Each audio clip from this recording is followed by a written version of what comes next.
በጨነቃችሁ ጊዜ አሁን የምነግራችሁን ነገር አድርጉት፣ እረፍት ታገኛላችሁ። በተጨነቃችሁ ጊዜ አጋንንት የሚደነግጡት፣ ልብ ሰላም የሚያገኘው ፍጹም መሰላል ነው። ልክ እናንተ እንደምትጨነቁት እኛም እኮ ይጨንቀናል። እኛም የምንጨነቅበት ጊዜ አለ። እናንተ ኃጢአት እንደምትሰሩ እኛም እንሰራለን። በተጨነቅን ጊዜ ግን የምናርፈው ከዳዊት መዝሙር አንዱን በመዘመር ነው። እንዲያውም እናንተ ድለኞች ናችሁ።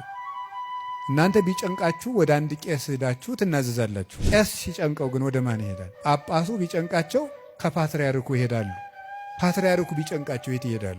በወንበር መቀመጥ ዕዳ ነው። አባት መሆን ሌላውን አጽናንቶ ራስ መጽናኛ ደግሞ ይቸግራል። የዚያን ጊዜ መጽናኛ የቅዱስ ዳዊት መዝሙር ነው። ሰው ስልክ ደውሎ ቢያስፈራራችሁ፣ ሰው በስልክ ቢሰድባችሁ፣ ያመናችሁት ቢከዳችሁ፣ አደጋ ወደ እናንተ እየመጣ እንደሆነ ብትሰሙ ከዳዊት መዝሙር አንድ አውጥታችሁ አንብቡ። አቤቱ ፊትህን እሻለሁ፣ አቤቱ ፊትህን ከኔ አትመልስ። አቤቱ ፊትህን እፈልጋለሁ፣ ከባሪያህም ተቆጥተህ አትራቅ። ኃጢአቴ ክፉ ቢሆንም እንኳን በኃጢአትህ ተቆጥተህ አትራቀኝ። ፈጣሬ ቸል አትበለኝ። አቤቱ ፈጣሬ እስከ መቼ ትዘነጋኛለህ?